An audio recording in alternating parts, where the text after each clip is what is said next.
All right, good afternoon, everyone. Hi. Nice to see all of you. Thank you so much for coming out. We're going to get started. So thank you. I want to start off by saying thank you to the Cultural Center, to the Criminology Program, and the Department of Sociology for co-sponsoring both this forum and the first part that we held last October. And they were co-sponsoring these events along with the Community Reentry Consortium, which I'll tell you a little bit about. So far, this has been a really excellent partnership that's allowed us to bring a lot of people onto campus, and I hope you'll all experience more of that benefit tonight. So this panel is a product of the work of the Community Reentry Consortium, known as the CRC. So I'll say CRC a bunch of times. You know what I'm talking about. The CRC is a network of organizations and individuals on Long Island who focus on developing resources and solutions for effective integration of returning citizens and support of the families of people in prison. The network consists of professors, legal professionals, leaders of grassroots organizations, and community activists that share information, resources, and work together on projects that serve formerly incarcerated people. The CRC's mission is to heal, support, educate, and advocate for the community in reentry-related issues and beyond.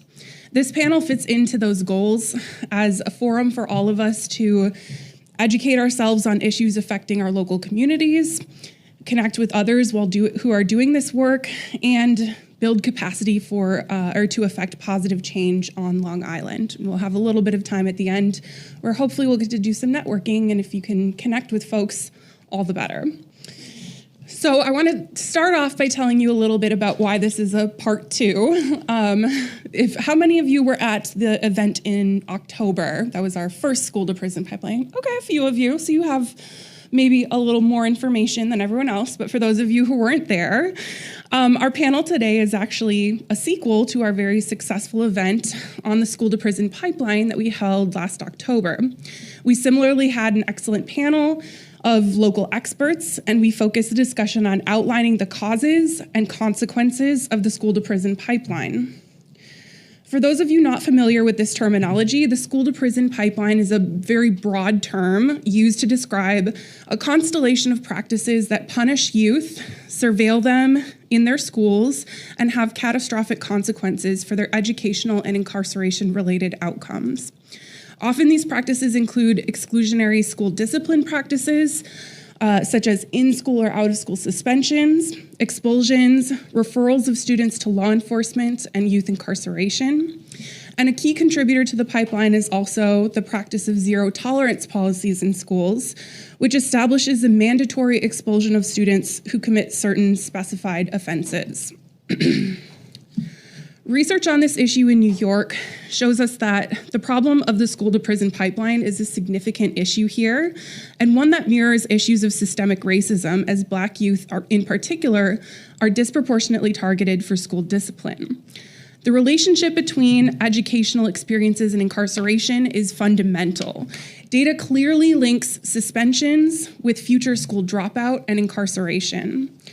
Students who experience even one suspension in the 9th grade are twice as likely as their peers to drop out. And those who drop out of high school are 47 times more likely to be incarcerated than other high school students who finish and go on to get a college degree. Today, the goal of our panel is to acknowledge the racialized causes and devastating consequences of the school to prison pipeline and move into a discussion of what we as educators, advocates, parents, community members, and voters can do to make a change. Some of our discussion will focus on the work already being done in Nassau and Suffolk counties to divert, ameliorate, and change the school to prison pipeline. And we will also discuss what still needs to change and how we all can be involved in bringing about that change. So first, I'd like to introduce Marcellus Morris, who's going to tell us about our panelists for today, and then I will pick up and we will get started with our actual questions.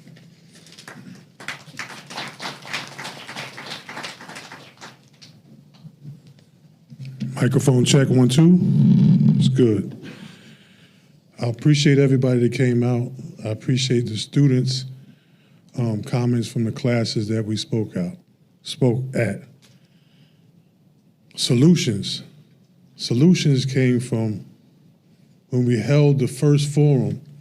A young man said to me, we need to discuss the solutions, because a lot of times we come to these forums and we discuss the problems, but we don't discuss the solutions. That young man is Mr. Jamie, sitting right here. So from that, when I went back and we had our meeting, I was told them about the information. So I said, the next time we do one, let's do one that's solution orientated. I've been in the field for about 15 years. So I know this community. I know who's doing the work and who's about solutions. So I went through my Rolodex and I picked intentionally people that I know go outside the box and do the work. I would like to acknowledge Mr. Quamel. Did I say your name correctly? Yes, you did. Quamel has been in the community, retired, but still in the community giving back to our community. That's the type of leadership that we have. But now I'm gonna introduce the panelists. First up, and when I call your name, can you please stand up? And we have a, what is that, a plaque? Something for your seat in front of your name?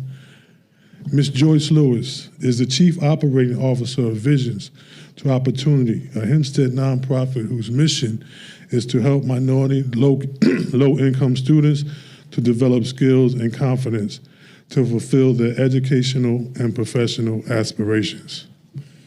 More importantly, she's one of the ones that work this work with funding or without funding. What you have in some of the bigger organizations, if they don't get any funding, they close their doors. So what does that do to the individuals in the community? You lose that hand. Her and a lady named Miss Gaines, they keep their doors open. Every time somebody comes home, I refer them to two people, Miss Lukes or Miss Gaines and Miss Lewis. Next, he's been around for quite some time, and he doesn't even look it, but 30 years in teaching, 30 years in teaching, and he's still enthusiastic about it.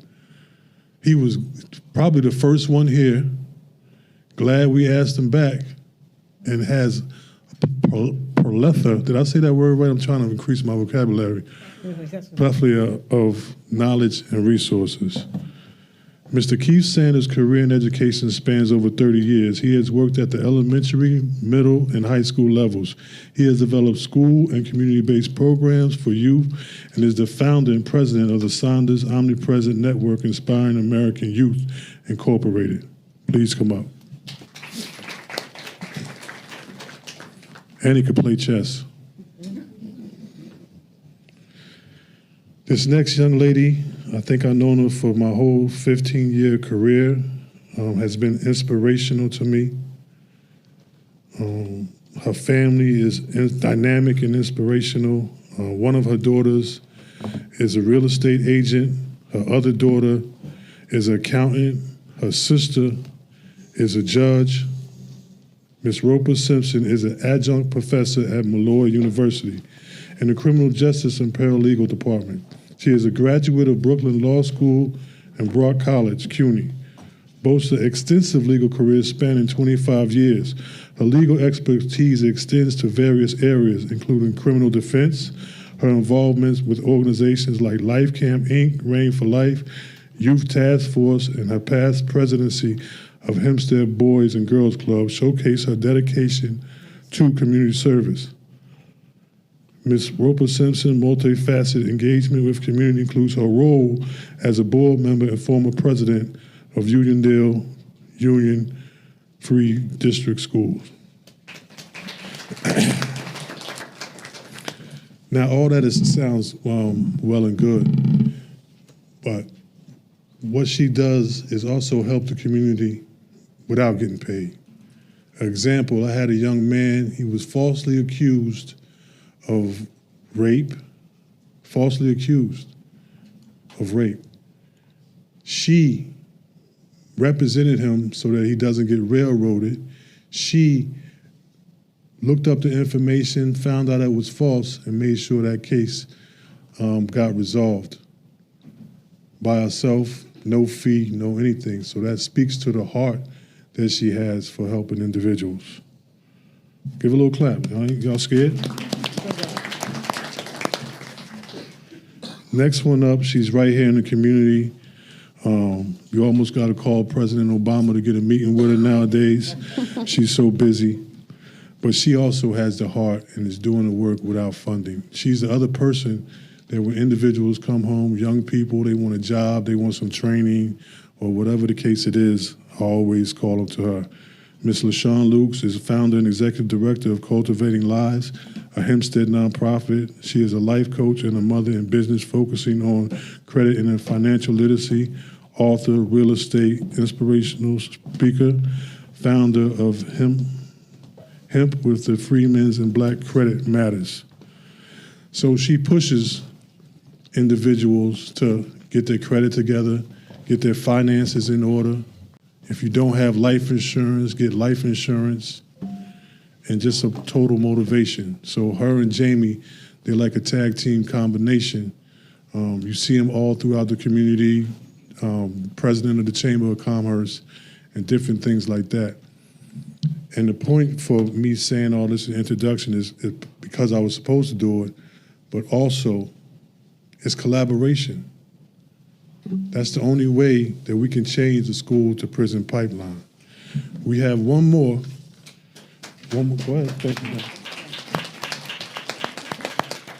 We got one more who just walked through the door, coming from Queens, works in the field, works at Hempstead High School, GED program for students that are about to quit school. You can go ahead and go up. That are about to quit school.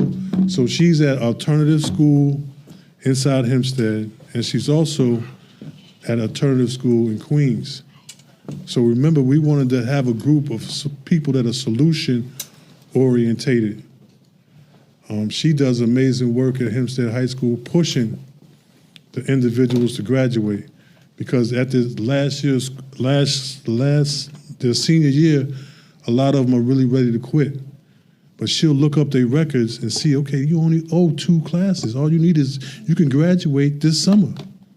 Some of them won't go. She will actually drive to their house, knock on their door, and make sure they come out. She'll make sure if the young lady is pregnant, she'll put on Facebook that she needs diapers, she needs strollers, she needs whatever. So one of the questions was, how do you go outside the box to push that person? Everybody in here knows the importance of education, and it starts with that graduating high school first. I'm finished with my speeches. I'm gonna go to the back, give me a couple of that nasty coffee everybody complaining about. I'm sorry. Kristen, come on up.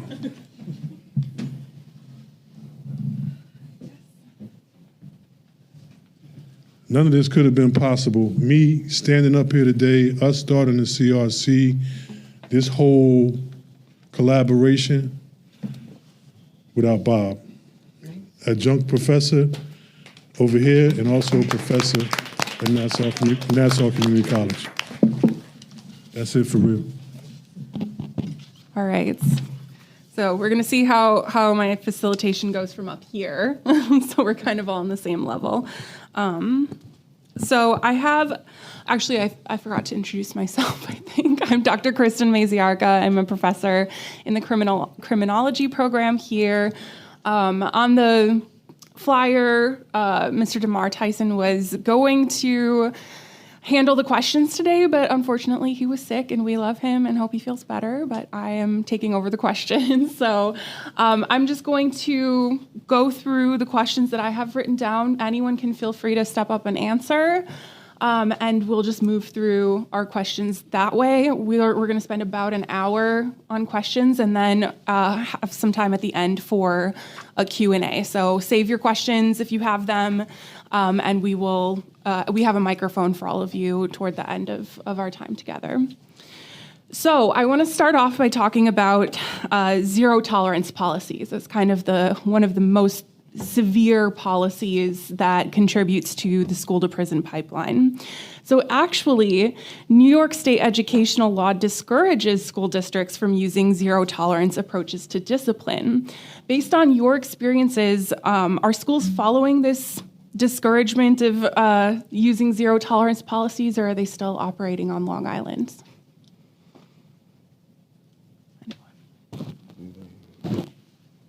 Anybody can take? Anyone have experience with them?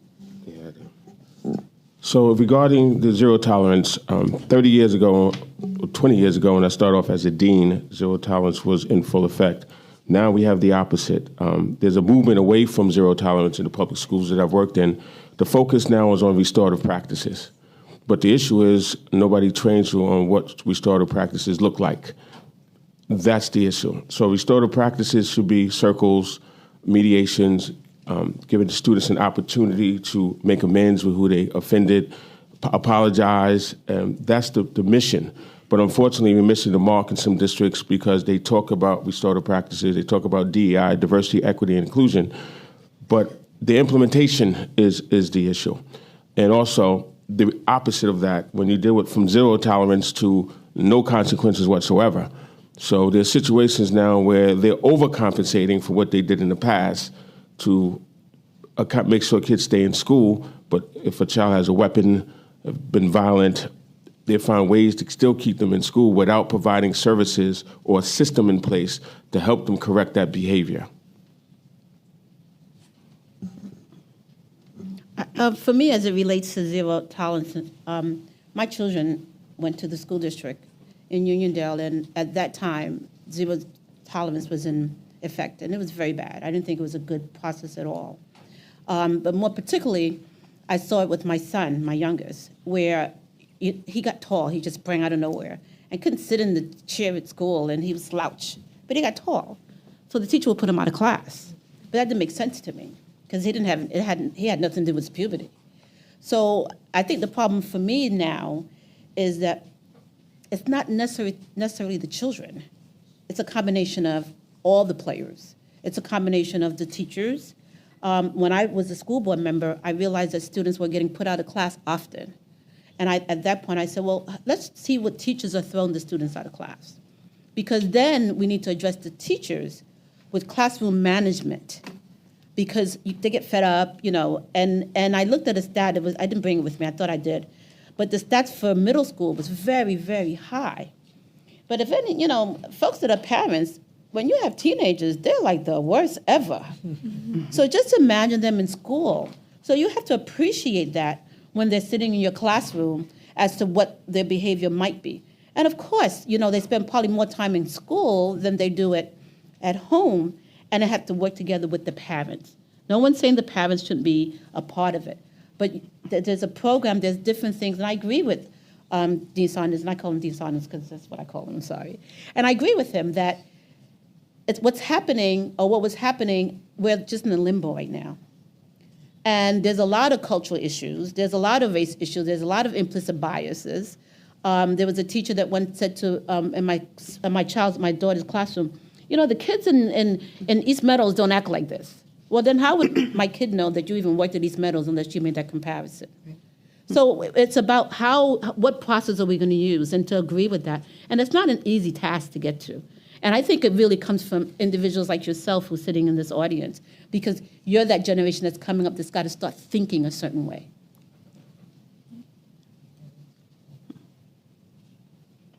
Anyone else? So I guess along those lines, what do you think we can do then as the educators, parents, community members to encourage our schools or school districts to make or support these changes that you say have kind of started to take place?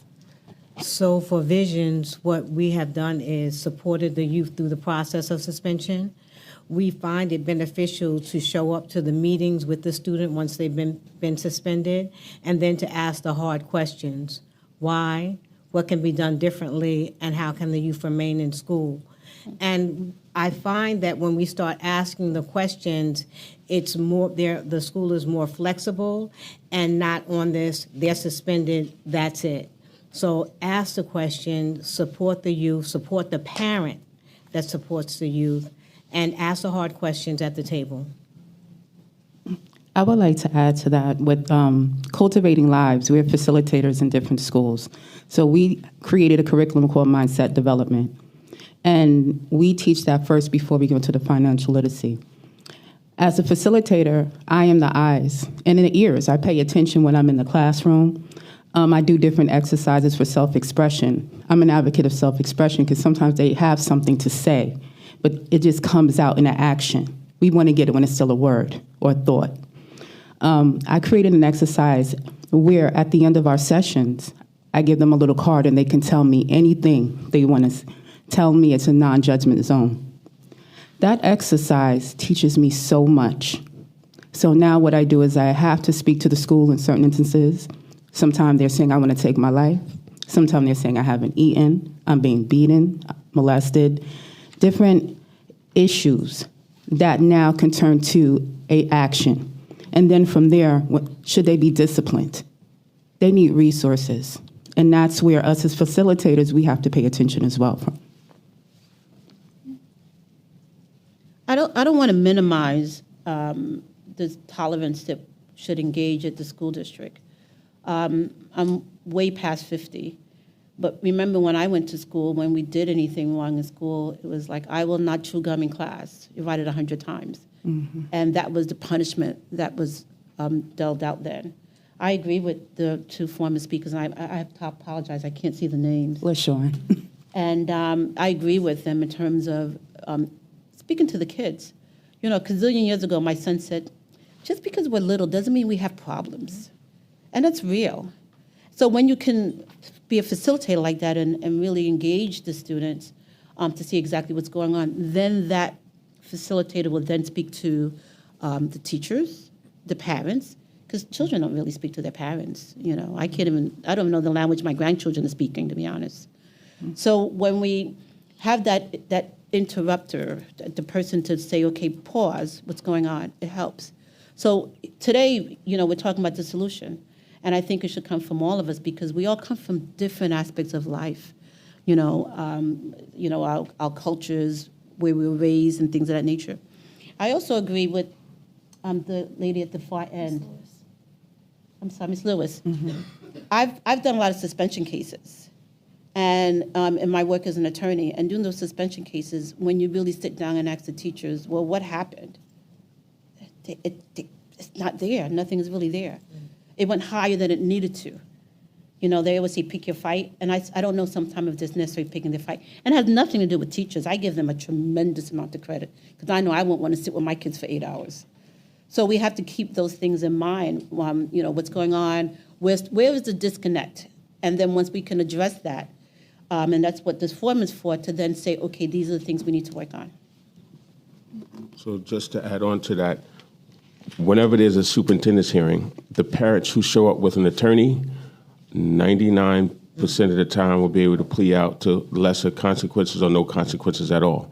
The parents who show up with advocates, a lot of advocates are free, and a lot of parents are not aware that you can look online and find a free advocate to represent you at a hearing or at a suspension or when you're meeting with the principal. So those are avenues that when the advocate shows up, it changes the dynamic in the room. There's a different level of respect that the parent receives when they come with some support. Even if you can't afford an advocate, you can come with a family member, a trick of the trade, who can sit there quiet and say that they are the advocate. They don't know that they're not the advocate. When they hear that word advocate, it changes the dynamic of the room. And I just want to add, we have to be the change that we want to see. So a lot of our young people and families don't know how to navigate through systems, and we have to be their advocates. We have to be their talking piece and mediate between the schools and, you know, the families. So it's very important that we, you know, the change starts with us. We have to make those, you know, the next step for the students. A lot of times during suspension hearings, when students show up, you know, sometimes we have parents that are bilingual, and they need a translator. And if there's no, do you understand? And the family will say yes, but really the parent doesn't understand. Mm-hmm. We need to make sure that the parents fully understand, and we can't have the student translating. But sometimes the school will try to get away with that. Like, okay, can you tell this to your parent, X, Y, Z? No, that shouldn't happen. Right. There should be, if the parent is bilingual, they should be, have the information in their language. But a lot of times schools, I see that they try to get away with that. So we have to advocate for our families and our students. We have to be that change. Yeah. So several of you have brought up suspensions, which is kind of on the topic of what I wanted to talk about next. So I don't know if many of you have heard of this solutions, not suspensions bill that has kind of continually been in limbo in New York. Right, it's a bill that some lawmakers have been pushing to pass for years now to reduce the allowed length of suspensions, which currently is 180 days, which is a full school year, down to a maximum of 20 days at a time. And we know that this is not always a popular legislation. And for one example of that, the Massapequa Board of Education released a statement not that long ago denouncing the bill, kind of signaling that Long Island school districts might not be very supportive of educational reforms that are targeting these disciplinary or limiting the power of disciplinary practices. So I'd like to get your opinions on what you think the impact of passing something, a restriction like that would be. How do you think we can get our school boards on board with making bigger changes like that? It could possibly be impactful, but there are always loopholes. So the schools suspend for 10 days, then for 5 days, then for 10 days. And so I see the students coming in and out of school. But in reality, they do just enough not to suspend for the 120 days. So the youth really has not been to school. Mm-hmm. And talking to the parent, and do you see what's going on? And then seeking legal counsel. LIAC is out there, Nassau Suffolk Law Services, so looking for help for them. Mm-hmm. Is a solution that I see. And another solution that's being pushed across the nation is called multi-tiered student support, MTSS, and that's different levels of support, level 1, level 2, level 3, depending on the offense. And it's teachers now in my district are being trained on how to look for level 1 offense, level 2 offense, level 3 offense to address those issues on an appropriate level. Case in point, during the zero tolerance days, if you were sitting in your seat and somebody came over and punched you in the face, if you defended yourself, the person who hit you was getting 5 days and you was getting 5 days for defending yourself. That has changed now. With MTSS, it's a new situation. So therefore, teachers and administrators are going through training to properly implement it. So we don't want it to be rushed like some other things were, but we definitely want it to be implemented appropriately in increments. Sometimes we implement things too fast and don't give it an opportunity to work. Then we move on to something else, but we never gave the first thing an opportunity to work. So multi-tier student supports is a solution right now.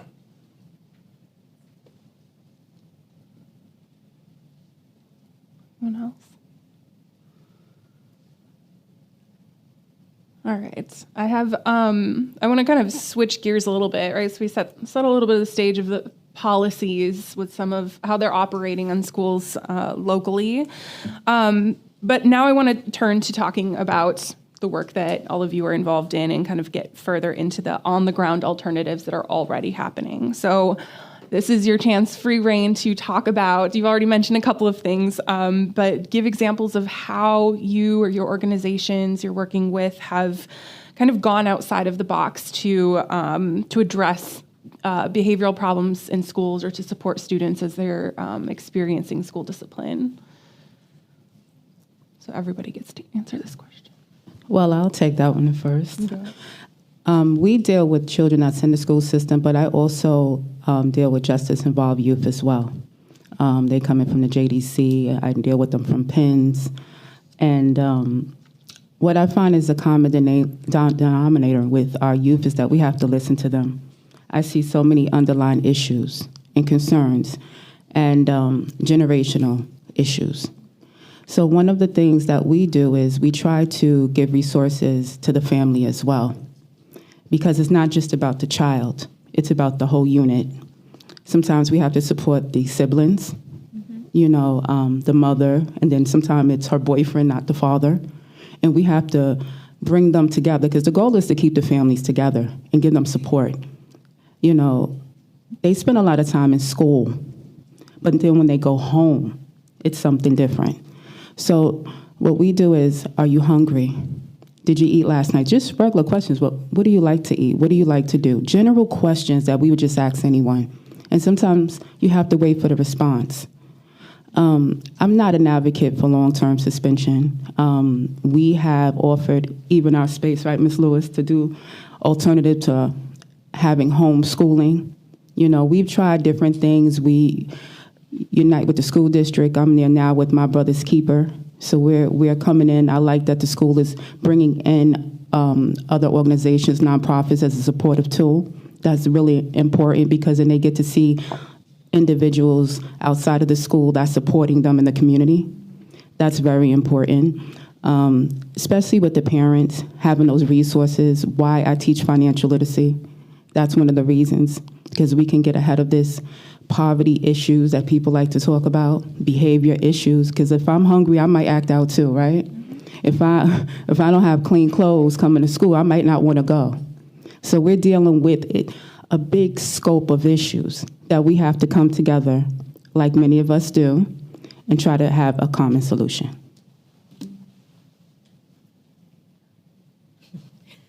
So Visions follows the model of the credible messenger mentorship model.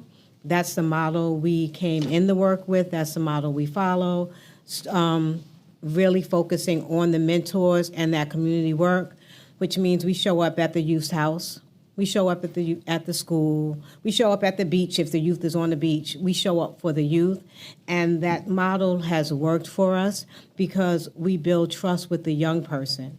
And in building trust, we can better service the young person.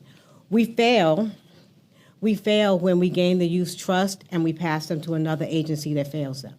Mm-hmm. Because then that is a reflection on us.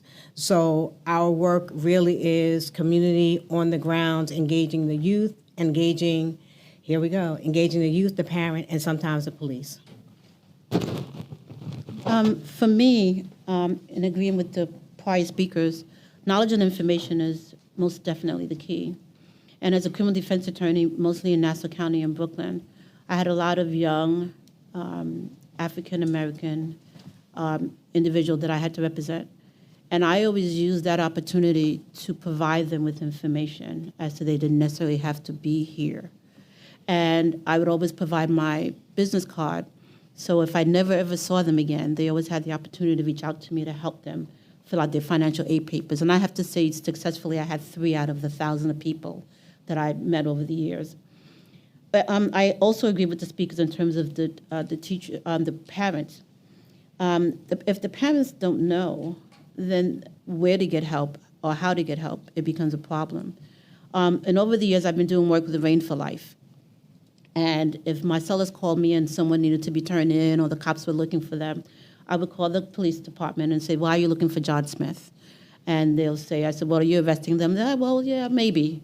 So I would turn them in. And I remember one day I had to take a young man in. It was very late, and the precinct was way out east.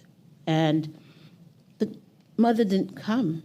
And I was driving. The mother didn't come. She told me she was on her way to church, and she didn't come. So when we don't provide that kind of information to our community, it becomes a bit of a problem. It's a trickle-down effect.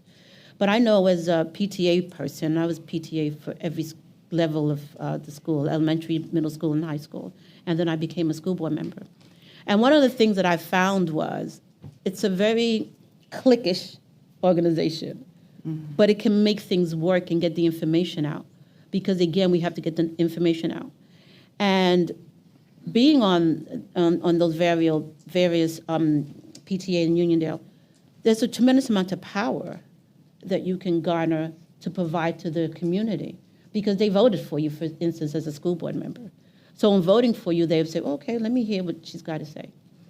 And I think also on that subject, I want to also share that with the young people who have never had a record and never been arrested before, when they get arrested, they go to the school to get their records. to see what type of students they were. There was a huge case that I did many years ago. It was a young lady who baby died of starvation, and she must have been about 18 or 19.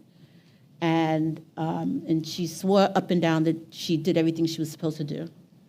And she never had any prior records, but they went to her school to see if she had any prior record. The issue was because she was breastfeeding and had a breast reduction years ago, the milk wasn't coming through. So they couldn't charge her with homicide. They eventually did a manslaughter, which I still can't wrap my head around it. But knowledge and information is power. Because when our students misbehave in school, for lack of a better word, they write it on their records. And I took a strong position as an attorney that no one was able to speak to my son at all. And before, because when our children write, well, John Smith, kicked me, and when John Smith kicked me, I kicked him back. Think about that. What is that? You just incriminated yourself. So you did kick John. Yeah, I did. So what happens now? Somebody's got to get punished, And then fast forward 15 years later, he kicked John Smith when he was in elementary school. Oh, so he's had all these issues from the time he was a kid. So we have to be very careful how, what information we provide to our parents. I tell parents, me, Casilda Elaine of Oakwood Simpson, don't have them talk to your children in school.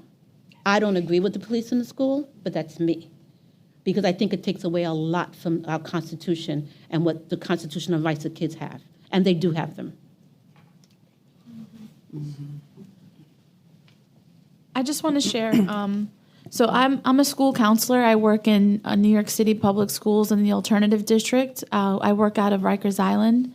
So I work with a lot of justice-involved youth that are transitioning back into the community. And I also work part-time at Hempstead High School.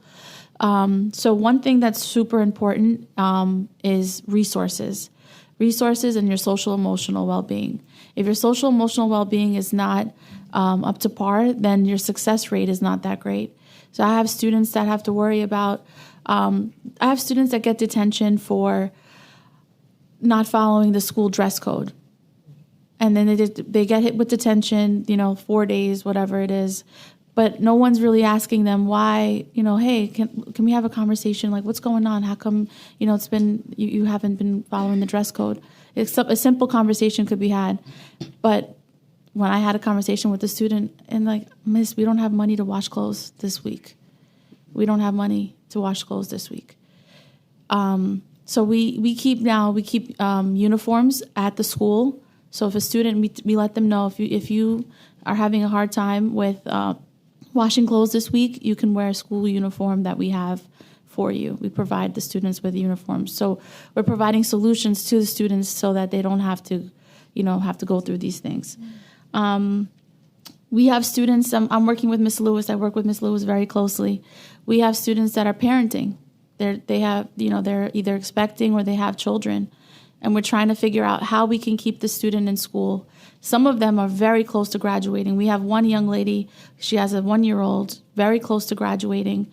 And in the summertime, we had her come to summer school, and I was watching her baby. It was a team of us that we were watching her baby. We would take turns during the day to watch the baby so that she could go to school.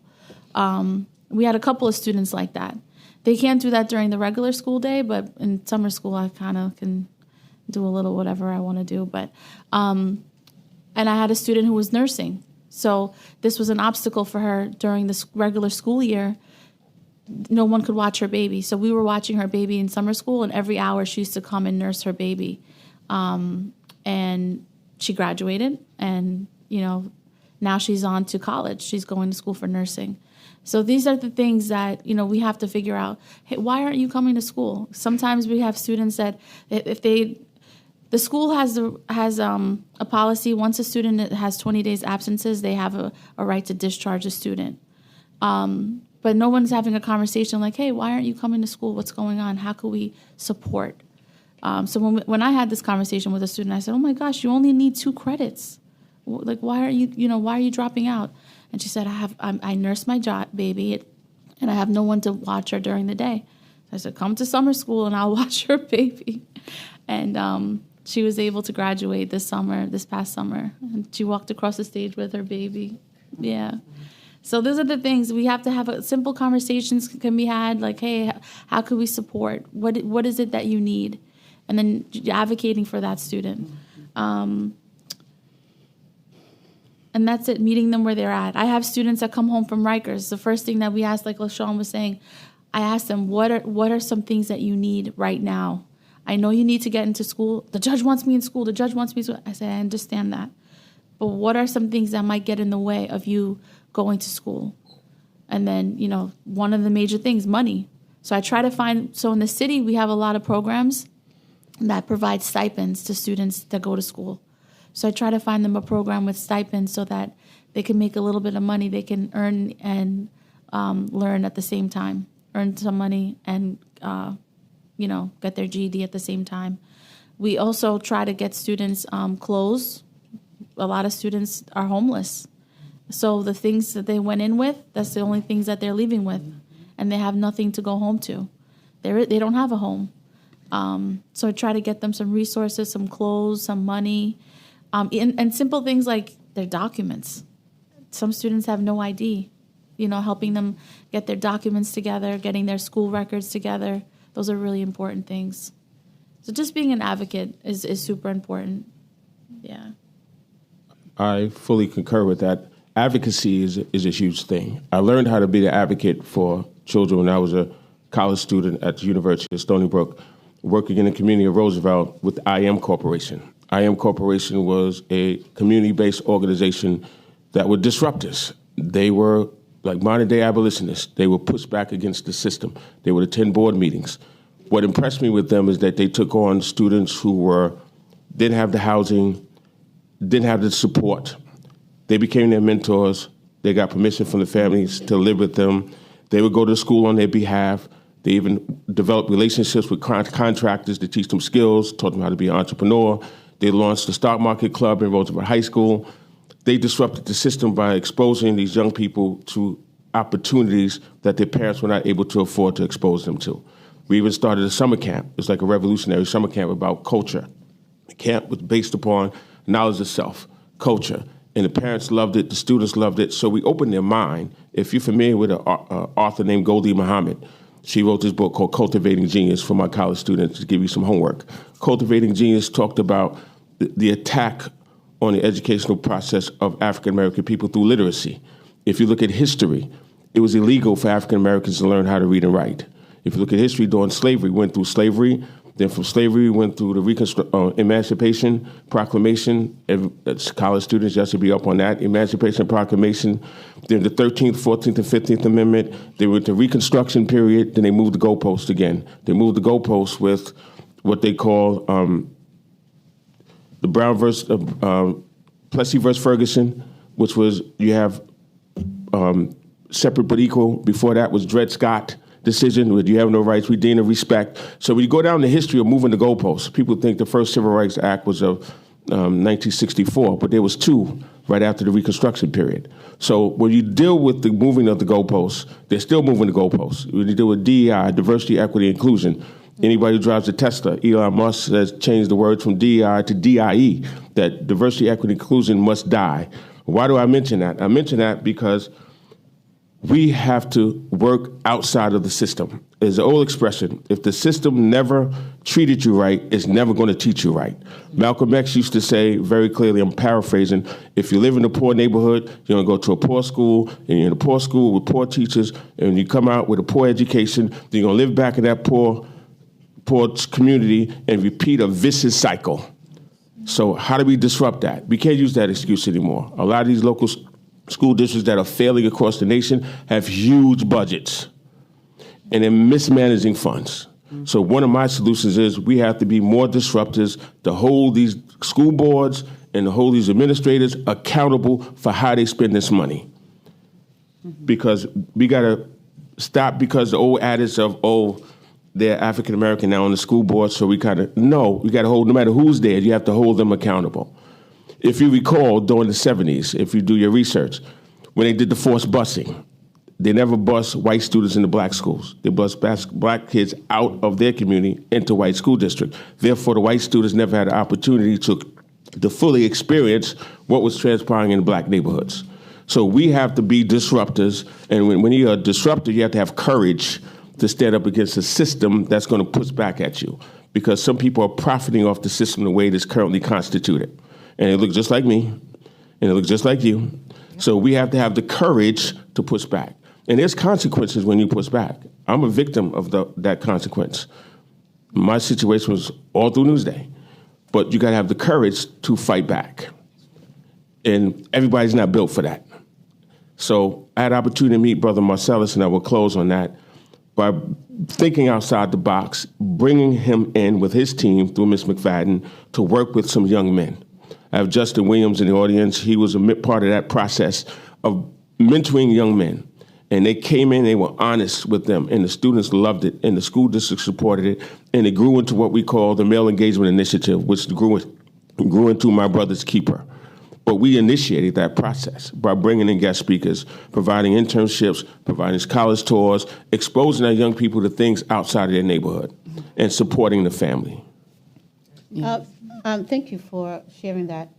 One of the things I find, in piggybacking on what Dean Saunders said, was there's an elephant in the room, and I think we have to be real about it. And that elephant in the room is racism. And it's very, very clear and very much into our school district. And even, I wrote a chapter for a book at Malloy University, and it spoke to the police officers that they're not black or white or Asian or any of those things. They're blue. And I think the same thing goes for teachers, some teachers in the school district or in school. It's not necessarily because they're black like I am, or my son or my children. They have their own issues, and they have their own biases. And I think when we can look to our biases, because we all have biases, and no matter what part of our professional areas we are, it's going to trickle down. So when we don't have sometimes our own people of color helping us, then we know we have a big problem, because they don't want to look bad to the others. And as a person of a product of busing in the 70s, I came to this country when I was young. I'm from Central America. And in trying to learn the language here, it was very tough. So I couldn't read and write when I was in 6th grade. So I know how important education is. So when I had to be bussed out to a white community, it was very traumatic for me. But here I am today to sit and speak to you as an attorney. But there were people who raised their hands to make sure that they helped me. But racism is real, and it's has raised its head a lot recently. And whether it's the judicial system that I work in every day, and realize that the three components of our criminal justice system, law enforcement, the courts, and corrections, it's trickled down from society. So if you have your bias, whether it's your bias against black, your bias against white, your bias against Spanish, it's going to occur within that system. How is that any different from our school district? How is that any different? When I was a school board member in Uniondale, and I'm a very proud school board member, myself and my colleagues went to a conference, and there was a book that says, if they only knew, it was about a young man who went to school, had to feed his brothers and sisters, didn't have any proper clothes to wear, didn't know what and when they were going to eat lunch or dinner. And we requested for the school board, for the superintendent at the time, Dr. Lord, who I think was one of the best school board superintendents, to give it to all of the teachers. Because sometimes you just don't know what an individual is going through based on their own issues.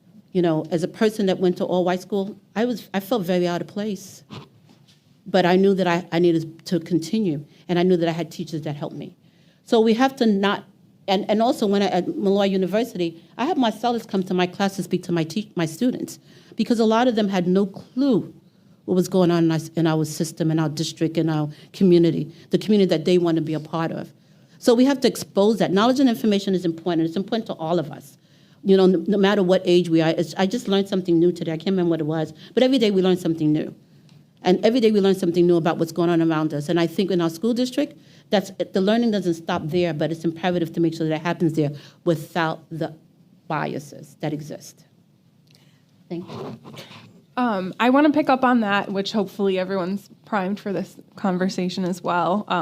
So lots and lots of research has shown over and over again that the school-to-prison pipeline disproportionately affects students of color, disabled students and students who might not have English as their first language or have maybe differing immigration statuses.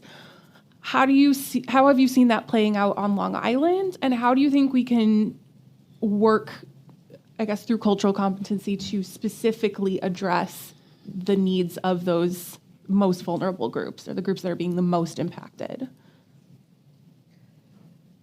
Okay. So I want to pick up two things. I want to pick up on If You Only Knew, because I had a young man that was suspended from school. So he went and asked to go back to school. He had come out of the justice system. He asked to go back to school, and the principal, the person that he was speaking to, told him no. And his response was, how do you know where I have to go? How do you know I have some place to go? He is now incarcerated on attempted murder. So at that point, when he was asking to go back to school, the outcome might have been different and it might not have been different. In reference to our bilingual students, I was in court, and so the lawyer was telling the young man that he needed to go to school. And the lawyer said to him, do you understand that if you don't go to school, you may be incarcerated? He said he understood. And he said, you haven't been to school he wasn't suspended, but you haven't been to school, let's say, for 200 days, right? So that's more than one semester. He had not been to school. Do you understand? I understand. I can guarantee you he's in jail now. Because there was a reason he wasn't going to school, and the attorney never asked him why. Just to piggyback off that, the influx of migrants coming in, not just now, and the weight on the public school system not being prepared to receive them, or have administrators in position who speak the language or teachers who speak the language, is the biggest challenge that I see right now. I've had Nassau County Corrections officers come and do a powerful presentation. What they shared with the students and with the faculty is that one of the biggest numbers of people being incarcerated right now across the country are Latinos or immigrants coming into the nation. Just to tell you a quick story, we don't know the backgrounds of these young people. We had a situation where a young man wasn't coming to class first period. This is when I was in Uniondale. He wasn't coming to first period. The teacher was very upset and mad at him. And the young man used to say, you don't know what I've been through just to get here third period. Come to find out, he was living with an uncle that he just met because he came over from another country. The uncle was charging him rent that he really didn't know him. He had to work all night. He did the overnight shift to generate money so he could have a place to live. And then he would come to school tired because he's trying to survive at 17 years old. So these are real stories, but if the teacher would have took the time to speak to this young man, to find out the why, instead of making implicit bias judgment based upon what she's experienced, it could have helped support this young man with finding social workers, psychologists, outside resources to support him in that process.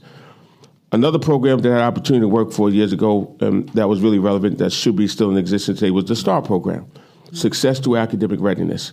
The STAR program was designed to reach those students who were classified as in middle school not going to graduate. They had a 95% graduation rate working with these students. They were an outside resource that supported what was going on in school. They had academic coordinators, they had social workers, they had counselors, they had a principal, and had other administrators and psychologists on board to support the school. They provided internships, scholarships, jobs. They provided counseling for family. We did home visits and the like. So when you put those things in place, it taught me that to be a disruptor, you got to be in the system, but you have to have the wisdom to connect, use your network outside of the system to support what you're trying to do. Because sometimes the system don't want you to go outside, but sometimes you got to go on the underground, like the Underground Railroad, to do what you got to do to support our children. Marcellus took on a case of family, which I said, yo, bro, this is not through the school. I want to introduce you to the parent. I want to sneak them into my office. I want to call you to come in, and I'm going to need you to hear this parent out because she's struggling with her son. She can't control him. And sure enough, he came in, the parent came in, I let the parent know, this is a personal contact, this is not through the school, and it helped save this young man's life. So we have to be creative enough and utilize our resources. to bring them to the school to support the vision that you may see that the school does not. Because again, if we're dealing with a system that's never treated you right, it's never going to teach you right. I would like to jump in with that because I remember the STAR program, and a lot of my friends today are where they are because of that program. Yeah. It's about facilitative skills. We have to always pay attention. So then we also have to create a resource list, because I'm solution driven, because I know I can't even take it on all myself. I call them Marcellus too many a times. I think we all do. We can share in that. But we have to listen. We have to use our eyes. We got to use our senses. But then we also got to use our brains and our resources. And we can connect them together. Who has food? What organization does this? Who helps with paperwork? Who can give these support? Who's bilingual? Because we deal with that a lot. Who can do all these different things? I have a 17-year-old that we're working with. He reads on the 3rd grade level. Okay, so I can't even deal with it all sometimes myself. Sometimes I want to cry. That's just what I feel. I come from an emotional place. I'm a mother of 5 children, and guess what? I beat the system. So when you look at me here as an entrepreneur, as a leader, guess what? It took a support system outside of my home to get me where I am today. And that's what this is all about, at least for me. With me and Jamie, it's in Marcellus, I tell you, I appreciate him. I don't know how many times I say it because sometimes he brings individuals to me. But I realize lately I need him more than he needs me because there's so many situations. Being in the school, being in Hempstead schools, I just want to take everybody home and just love on them and feed them and just give them, let them decompress. Sometimes when you're sitting out there, you don't even understand the issues that other individuals your age that may not look like you are going through. Never take for granted the things that you do every day. Never take for granted. When you see somebody in the street, we always show kindness and love because sometimes we forget that. Dealing in the justice system, what I find with a lot of the youth, they like Ms. Lukes, they really listen to me because I empower them. Outside of your circumstances. So what I'm urging everyone in this room to use your facilitative skills if you want to get into this justice involved sociology. Think about everyone is people first. And you have to always remember that. From there, you create your infrastructure of resources. And then you're able to help facilitate in a step by step. So I have, let's see, we have about 10 minutes left for us to talk before we do Q&A. So I have a couple more questions that I'll kind of combine. One thing I want to just see if anyone here has thoughts on, specifically, have you worked with or do you have specific solutions for students who are experiencing discipline and also have like educational plans through like IDEA, right, who are experiencing some form of disability, right? So we know that there's a lot of crossover, and students need support kind of on both ends. And also, right, I guess kind of a tagged on question is, do you see gender differences in how boys and girls experience the school to prison pipeline or school discipline? So if you can speak to either of those areas, that'd be great. So I'm going to jump in for both. So in reference to the IEP, I had a student that was in BOCES, and she was hitting her head on the wall, just hitting her head on the wall. So we went to the meeting as an advocate. We had several meetings. She graduated from high school with the support. We support her family, we support her. She graduated from high school, but now when she comes in, she's calm. And so the reality is, I remember seeing her when she was in middle school, and I remember how they did not meet the need and the support, and that followed her through high school and through BOCES. So in working with a student that has IEP, it's the support of the family, the youth, and showing up at the IEP meeting and asking the questions. what can be done, why they're suspended, why are they in the, why is she in the room with the rubber walls, right? And having those discussions, and then also talking to the parent, not being able to move it forward, but why is your daughter's arm broken, right? Those questions. And then in reference to girls are different, but there's one thing we don't talk about, and that's pins to probation to detention. So that's not, if you look at the charting, that's not a way into probation, but juvenile to justice contact, but it is. They come in through pins, then to probation, and then mercy first. So that, Just for I'm sorry, PINS is a petition that a parent would apply for if the student is not going to school. So, Yeah, person in need of supervision. Person in need of supervision. person needs, thank you so much. got our acronyms. So, and it's really truancy, right? So truancy can lead to someone being in a facility for behavior. Yeah. So that's where girls can be different, because it's not a fight or it's not anything physical, but it's, she didn't go to school. I think as it relates to the, I like to speak as it relates to the gender differences. I've found over the years, especially with my interaction with a lot of my defendants, is that it's mostly our young boys, our young men, and I think the girls, absolutely do have issues, but not as much as the young black male. And for me, and I know Marcellus must left out my son when he was introducing me, but I'll forgive him. My son, I had to have the talk with him. And most people of color, if they have a boy child, they have that talk. And that talk that I had with my son is, honey, they're not going to, squeeze your cheeks any longer when you walk up to them. They're going to hold onto their pocketbook closer when they see you. So when you have that in our society, you have to say to yourself, well, are these some of the people in our school that's teaching our children? I spent a lot of time in my children's school. And I remember a teacher said to me, do you have a job? And yeah, I said I have a job. I have my own firm, actually. So that allowed me to be there for my children more often. So again, that bias is a problem. And it trickles down with the stereotypes that continues to rear its head in our society. I don't want to say our community, in our society. It's very real.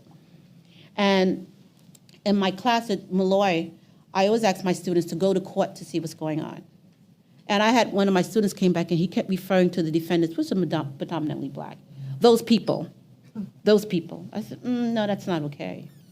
Because that's another way of stereotyping. That's what those people do. And he actually sent me an email at the end of the school semester appreciating that. But it's just a problem in terms of understanding why our young men are experiencing this. The insurance company told me recently that once my son's turned 25, the insurance go down. I got to wait a whole 25 years, and it's even higher in certain communities, and just the stopping. My son was stopped over there by the Chipotle or something, or IHOP or something he went to. He was on his way to school, college. They gave my son $2,000 worth of tickets. Oh my goodness. $2,000 worth of ticket. Why? He was on his way to school. He was getting something to eat. He was coming out the parking lot. Why? And that happens in the school district. That happens where they just find any little reason to kick him out of class. Like I said, my son just shot up out of nowhere. Or he can't sit in the studio any longer. What do you want him to do? So we have to, again, look at ourselves. I always like the Michael Jackson song, Man in the Mirror, and say, what can I bring to the society? Where can I make that difference? Where can I be a part of this? And it has nothing at all to do with our race or color or any of those things. It's what you want for this society, because it's really all yours now. It's really all you that sit in this audience that are young people. It's all yours. What do you want to do? What's your solution? How do you see that this should be done differently? Where's your voice? Because only the squeaky wheel gets oiled. Thank you. So I've had the opportunity to deal with my own implicit bias. I worked out in a community called Southampton. Southampton is where the billionaires live. There's Billionaire Row. When I got there, I was under the impression that everybody's rich, and that's not the reality. The school district was about 40% Caucasian, and about 43% Latino. There was 8 Black African-American students in the building and 43 Shinnecock.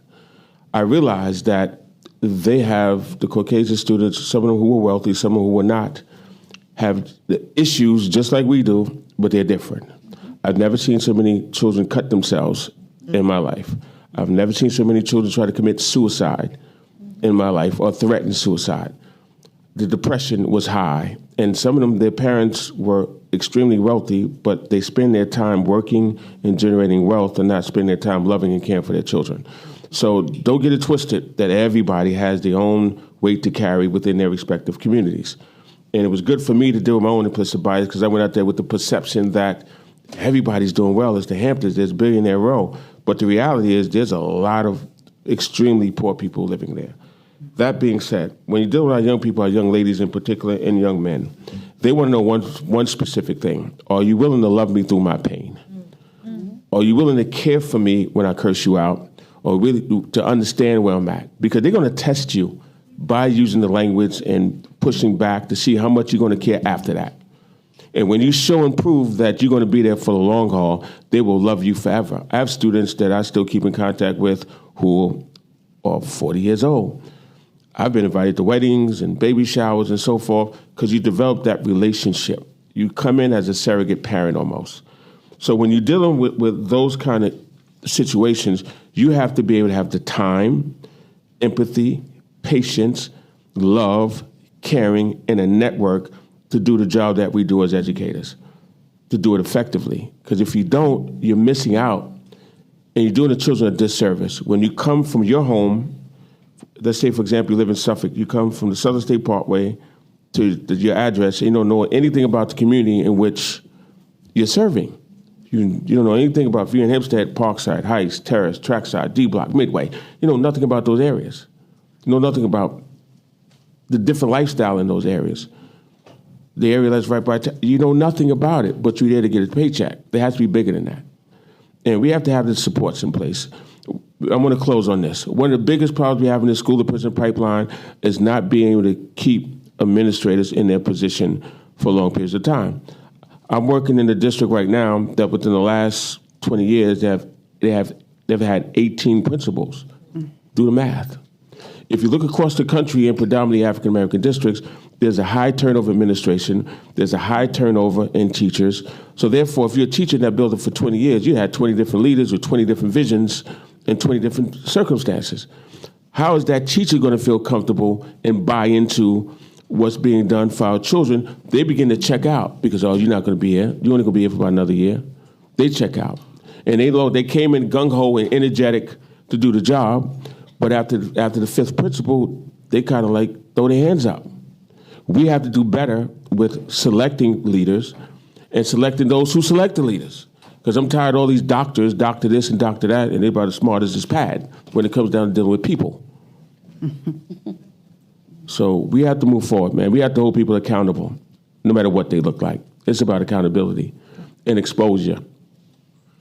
So I have one last question with kind of two sides to it. I want to talk about resources. What do we need to do? What things do we need? How do we need to spend money? And I'll just preface it with this, right? I mean, Mr. Saunders, you talked about how the money is often there in a lot of school budgets. It's just not being spent right. Even if you think the money isn't there, Newsday recently reported that 4 Long Island school districts, Brentwood, West Hempstead, Valley Stream, and Huntington, are going to receive millions of dollars via the Safer Communities Act federal grant. And that funding can be spent on a variety of safer communities things, all the way from investing in mental health and anti-bullying programs to paying for surveillance cameras, hiring school resource officers, police in schools. So I guess the first question I want to ask is, how do you think we should be spending or asking our schools to spend money that is specifically put aside for safety? And then what other resources do we need, right? Maybe beyond just like school budgets, but what resources do we need to make an impact on this issue? I'm from the school of thought that it's a collaboration. And the collaboration comes as a school board member. We had a lot of power, where the money would go, where it would be placed, and things of that nature. But in order for that to really happen, the parents and the individuals in the area needs to put the pressure on the school and tell them what you want, because you have to pass the budget. And then what I find to be extremely helpful, and I may be aging myself, but my kids used to watch this show called Moesha. And on Moesha, they used to have some place to go after school where they would just hang out or play the music or just hang out. We don't have anything like that in our district. We don't have any place for our children to go. So they hang out on the street, they up in Terrace or wherever.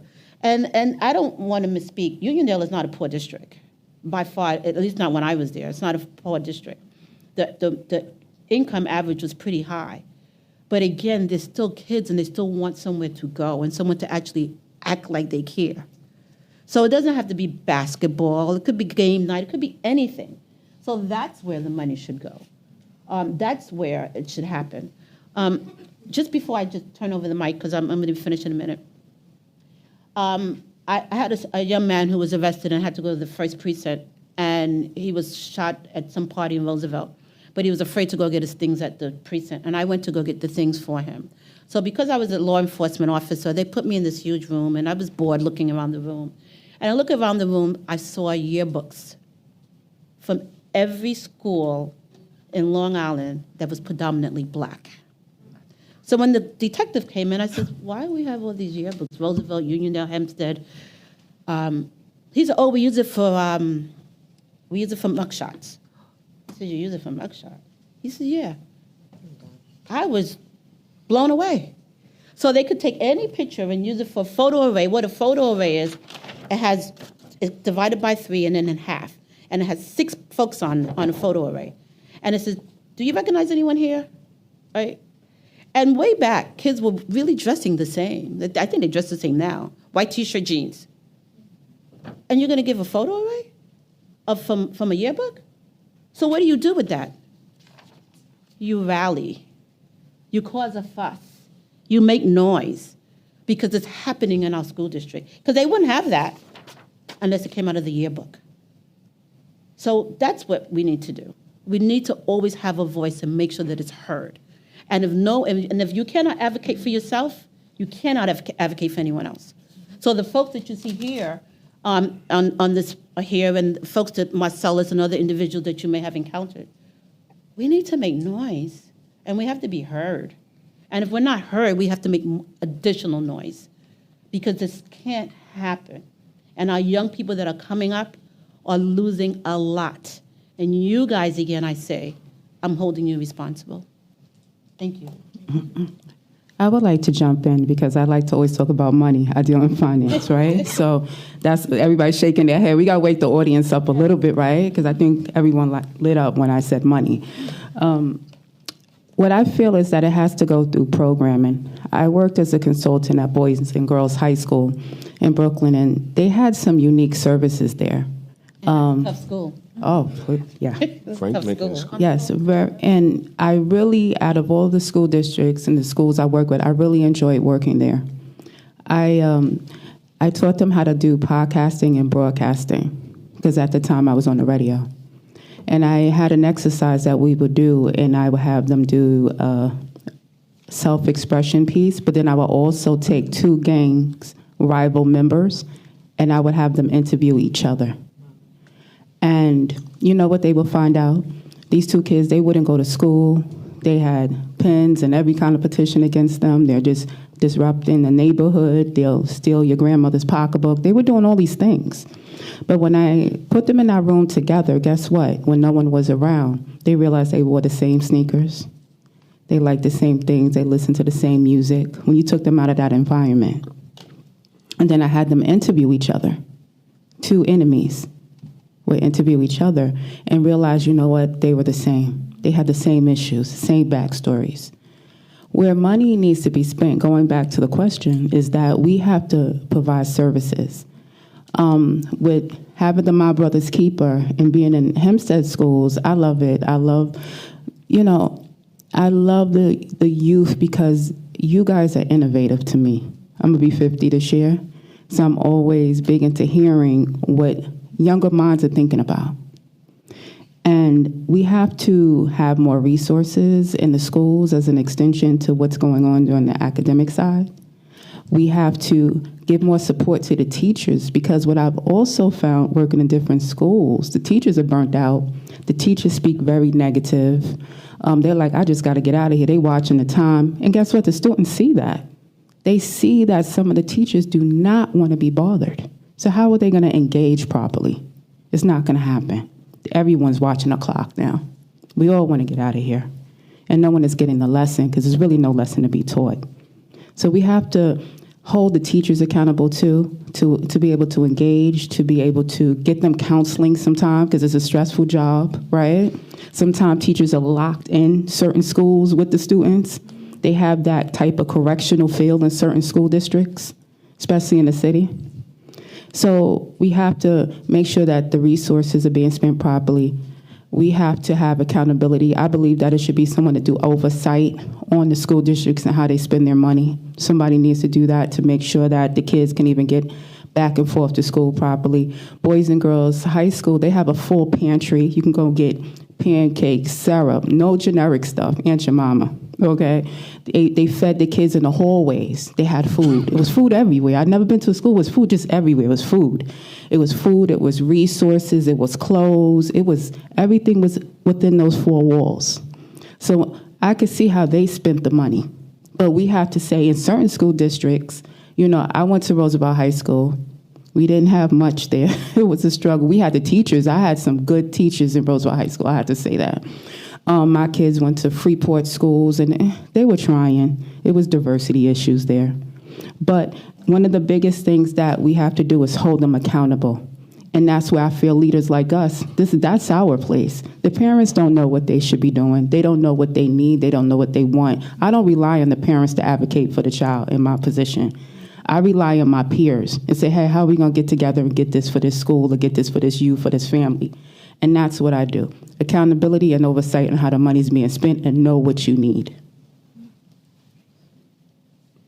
I just want to share that some of your biggest resources are right in the community-based organizations. I remember when I first started my tenure at Hempstead High School, I contacted one of my colleagues, Jessica Sabia, and I said, I have 468 students and I need help.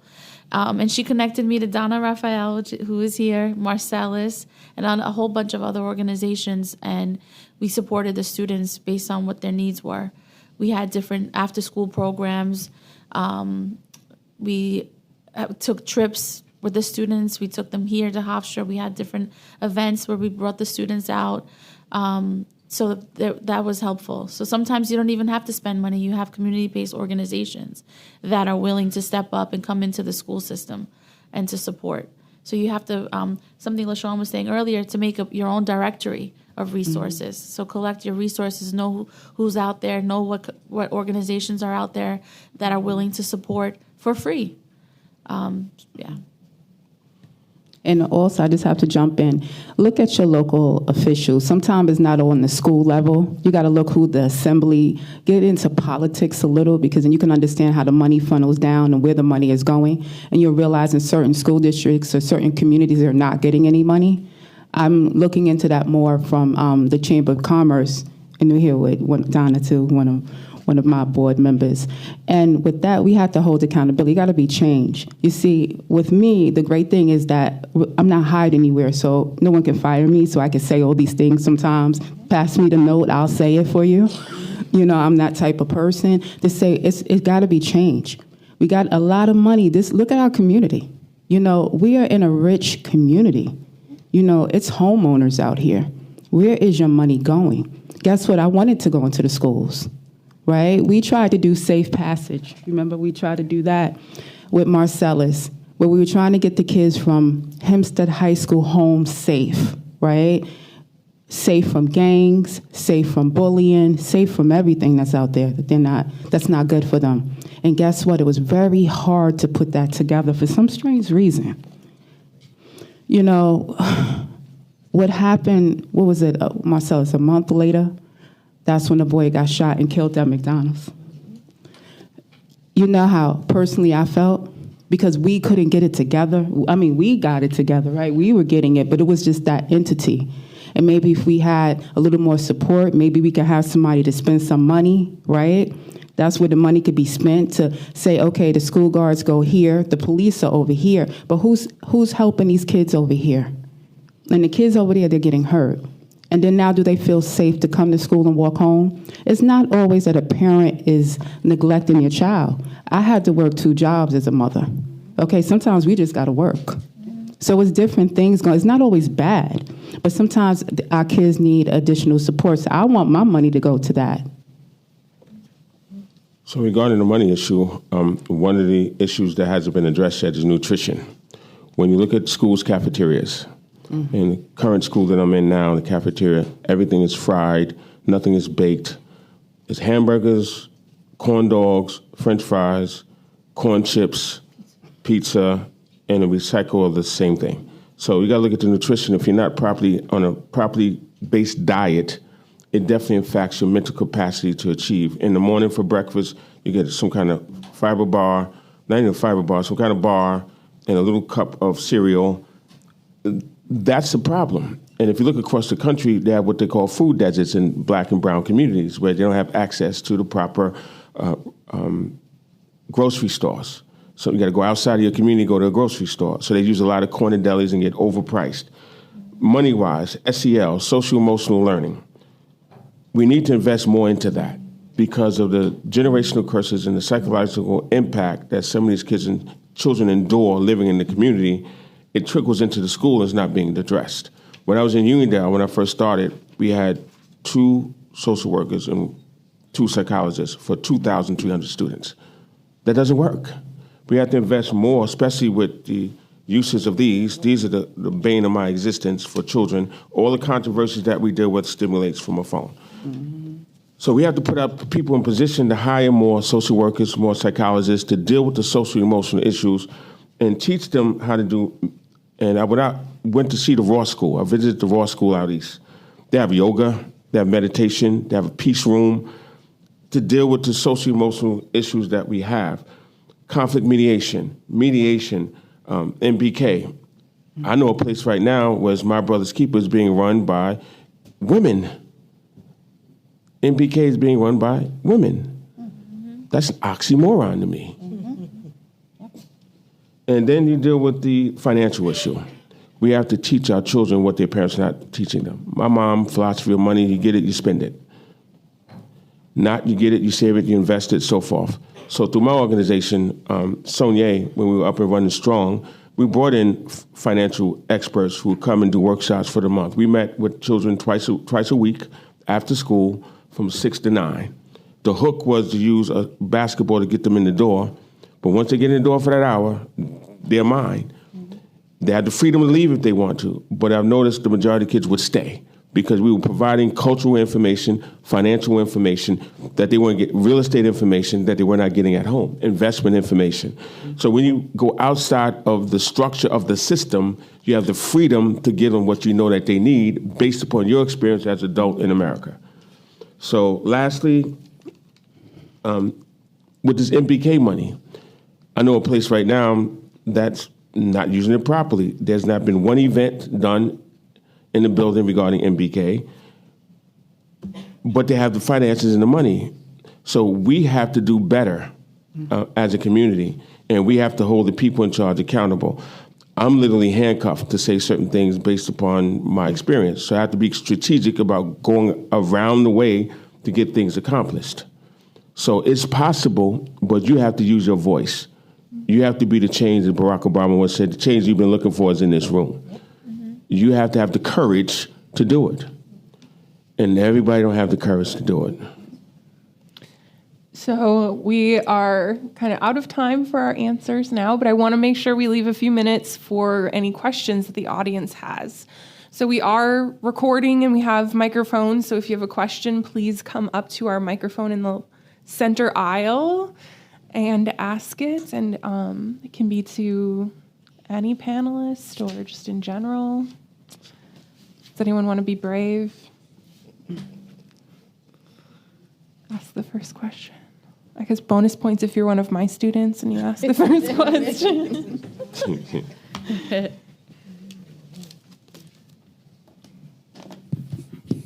Good evening, everyone. Good evening.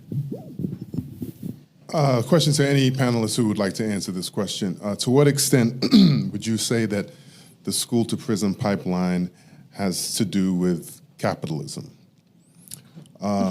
Why, generation after generation, are we, as Americans in particular, having the same conversations generation after generation? Why are complexion minorities, generation after generation, begging to be treated fairly?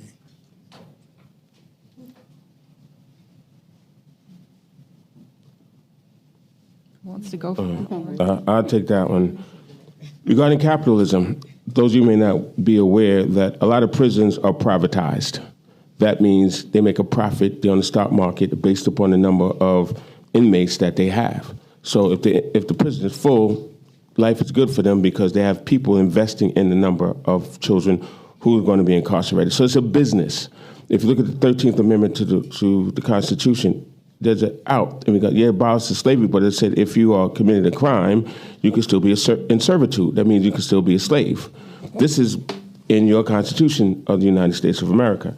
So when you deal with capitalism, it's about money. So if you notice a lot of these prisons where they're located in very rural Caucasian areas, and the majority of the jobs in that area are based at the prison. So in order to sustain their lifestyle, they need to continue having a steady flow of black and brown and whoever inmates coming through that system. And lastly, for me, if you look at the crack era, it was mandatory sentencing. It was just say no. All this other foolery, but people being locked up with crazy numbers. If you had a little ounce of crack, you got a mandatory sentence, but if you had powder cocaine, you got pretty much a slap on the wrist. So when you deal with that and you look at the opioid epidemic now, it's a health concern. Oh, they have a medical concern. It's a sickness, it's an issue. So nobody's being arrested for that, really. So they've used their power to lobby to get it part of their health insurance, that you could be treated through that. So the dichotomy is, it's a matter of economics. It's a business. It's about big money. Think about it. Phone calls in prison. Before they changed the laws, they charge you an arm and a leg for a phone call. When you get out of prison, you owe. When you come home, you owe the prison for your stay. So it's big business.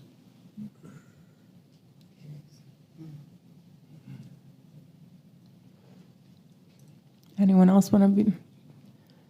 Marcel's going to... Okay. Go ahead, get us another question. Hello. I recognize some people up there.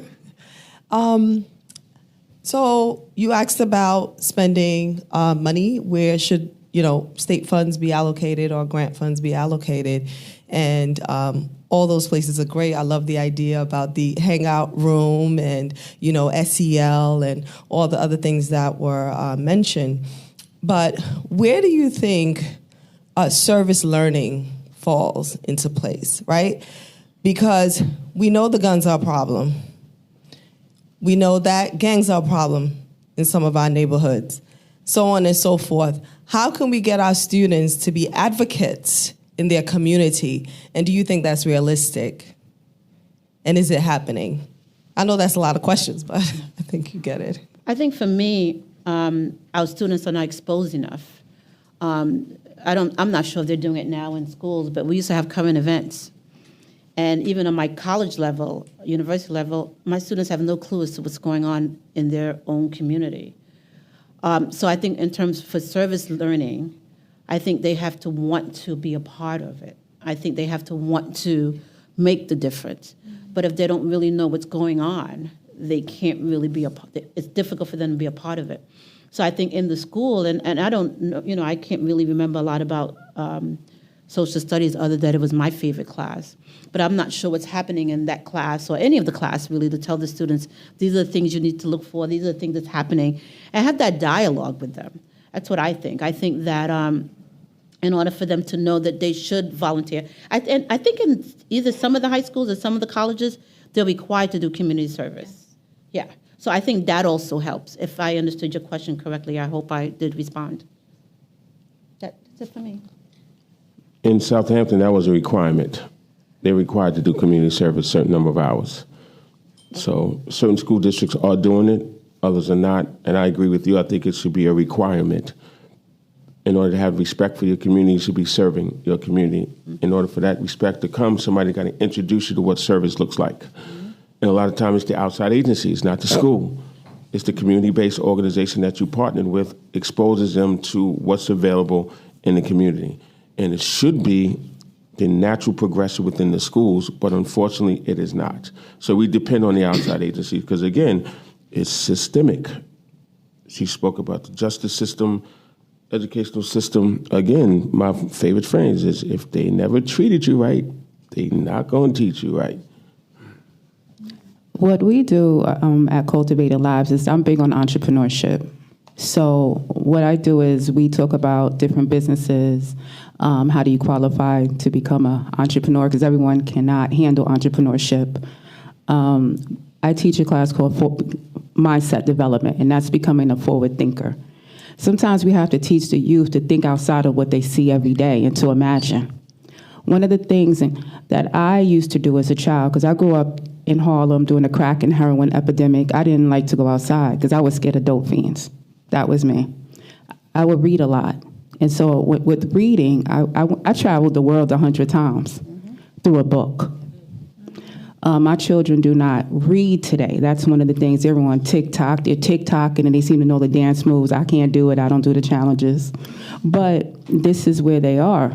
When we teach them entrepreneurship, because they like to talk money, we teach them how they can get a bank account, how they can become their own boss. Because that's one of the things that I did see in my community growing up is that we would look at a drug dealer as an entrepreneur. You know, we would look at them as, you know, the pimp, like, oh, wow, he has a fancy car. I want that. Mm-hmm. So our mind started to develop this concept, I got to do that to get that. But what about saying, hey, you like to do hair? Guess what? You can have a hair salon or you can have a hair salon franchise. Right? And you can do this and you can do that. We have a construction company, so I like to talk about construction and women in construction. That's the conversation they like. We could tap into different things by just having a dialogue, just being in front of them. That's why I urge the schools, and they're pretty receptive to our programming, so they have us come in and have these conversations because guess what? I'm that little black girl that made it through. You know, and I did it kind of untraditionally to an extent. But I took all the negative that was around me, and I said, I don't want to be like them. So I went that way. And I talk about my lived experiences. My father was incarcerated a big portion of my life. So when they talk about credible messengers, I got a message too. So I learned at 40 to start to talk about that. And that inspires change with a lot of the youth that we deal with at Cultivating Lives. Does anyone one more question? Hi, I just had a question. So, I'm going to be honest. I grew up in California, so I'm not from here. I don't know if the school district system is exactly the same, but oh, there we go. That's much better. Well, this might be a little too much information about myself, but I had experience with a lot of people in our school district. And instead of, as an alternative, they would send kids to an institutional program that would devote to mental health. And I went to one of those as well. And it was much better than what the alternative that they could send us to. But I had a lot of really interesting interactions with people who had previous experiences in the prison, youth prison experiences, and I couldn't believe some of the stuff that they told me, and about like the racism that goes beyond that. And the problem with these institutions is that you have to pay so much money to get into them and to maintain your stay there. And so a lot of the times, the people that were there were only high-income household children. So I just wanted your opinion on how that can broaden to people who don't have such a high-income household. So what we found with the work with youth that were in the program, the 50 youth that we saw, was that a lot of the youth had mental illness, and it was unaddressed. And sometimes they would come home, and they would come home with only 30 days of medication. So the youth had medication when they were in facility and back in the community, no medication, and then leading right back to criminal justice contact. So it is very important. Thank you for the question. Anyone else?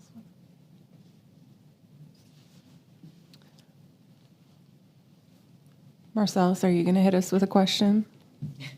All right. I got more of a comment, because if I was sitting on the panel for the first time, I would be wondering why everybody is walking out. Most of the people that walked out were because they had to go to classes. Yeah. So I think this was impactful. I think it was inspiring. I think some of the students got to hear from diverse perspectives. I would like to shout out Ms. Raphael, who's been there since my beginning, 15 years. Yes. Ms. L, who's instrumental in helping us start the CRC. And he got my guy, I call him G because I don't know how to say his name. G, who's a student, but he always attends these events. And he also came in Tyson's office and sat in a circle with us, which was amazing for him to do. He had something to say, he was comfortable, and we were comfortable with him. So all of this is about collaboration. All of this is about everything they just said, but how do we, because Jamie made us have this forum about solutions, but how do we keep this energy up? And part of keeping the energy up is what we started the CRC. On the CRC, it's a adversary. Did I say Advisory. Advisory. I always say the word wrong. Advisory board, where we meet once a month and everybody can join in and help support each other, develop the relationships that's needed. Now, hopefully, everybody can reach out to Ms. Muhammad if their kids are in Queens, or Ms. Muhammad if their kids need to graduate during that summer. Mr. Sanders, been around for a while, but has connections everywhere. But right now, he's at Hempstead ABGS Middle School, who needs all the student help, all the parental help, and all the community-based help that he can get to help deal with these problems that he's going through right now. Christine, you did a wonderful job. You're not Tyson, but you did you 2 steps away. You did great. I can never be. If I don't want to, if anybody doesn't have any questions, you got a question, B? Come on up. I was waiting. I was trying to be the last. I know you're not shy. All right.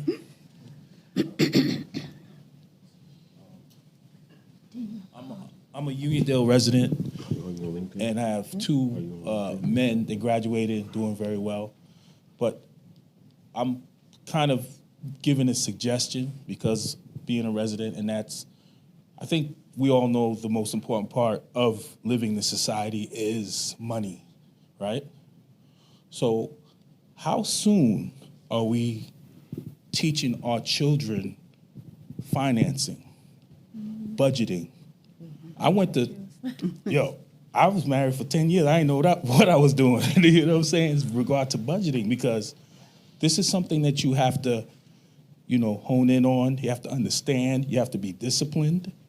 So I think part of something that could help is to push for these children to learn honestly about financing and how to make money, not necessarily how to get a job, how to learn to make, because it was a point with my kids, and I told them, let's be honest, who really wants to work for anybody? Let's be honest, nobody, right?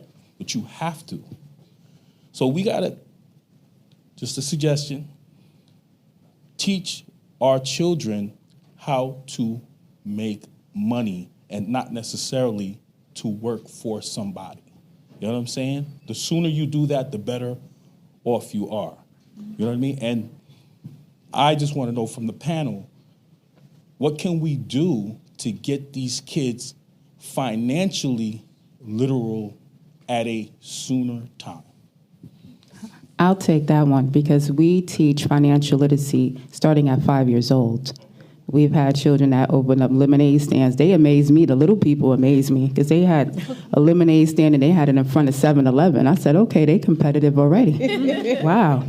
And we teach also I teach financial prosperity because it's a little more than financial literacy. We tap on budgeting because a lot of our people have an issue with budgeting. We teach budgeting, credit building credit cards, how to understand your credit report, the importance of life insurance, because I hate to see GoFundMes for funerals in our communities. We talk about that, living wills. And we do it twice a year for free. You know, Marcel has been in with our class, and he always refers people. So it's out there if you seek it. You know, it's word of mouth. I'm with you. We have to talk about what prosperity really looks like because it looks different for everyone. Not everyone is going to be a boss, I'll tell you that. You know, we need the work. Listen, I love the garbage man because who's going to pick up the garbage, right? I like the window washers, the dishwashers, all the way to the attorneys because everyone is needed in this matrix of life. But it's finding where you will thrive, and that's what it's about, no matter what it is that you want to do. But I teach sustainability as a way, because with poverty is problems. That's the way I always looked at it. All right, so we'll wrap up there since we're already at 6:20. I want to leave you with a quick announcement about our upcoming events, and then we'll thank our panel and break. So the CRC is sponsoring a couple more things this semester for anyone to look out for. On April 8th, we're going to have a spoken word event, kind of a fun thing on campus. There will be flyers going out soon with a sign up if you want to, I don't know, if you're a good musician or a poet or you want to read something. And we're hoping to generate some good interest for that. We have a resource fair that will be held on April 29th. And then for the students here, we're going to be holding a coat drive through Move Out. So hopefully for those of you who are closing up your dorms and looking to get rid of some of your bulkier items, we're going to have some more on campus where you can bring them so we can kind of be proactive in getting those things for people who will need them in the colder weather. So that's what's on the agenda for the next couple of months. I want to end by just saying thank you so much to all of our panelists for your time, for your expertise, for all of the labor that you are putting into our communities with love. I think I speak for everyone who attended when I say I learned a lot, and I feel more motivated, I think, to get involved than, I wrote the questions. So, I was motivated before, but I think this was such a valuable experience just to learn, like, specifically what things we can get involved in, where we're needed. So thank you to everybody, and thank you all for coming.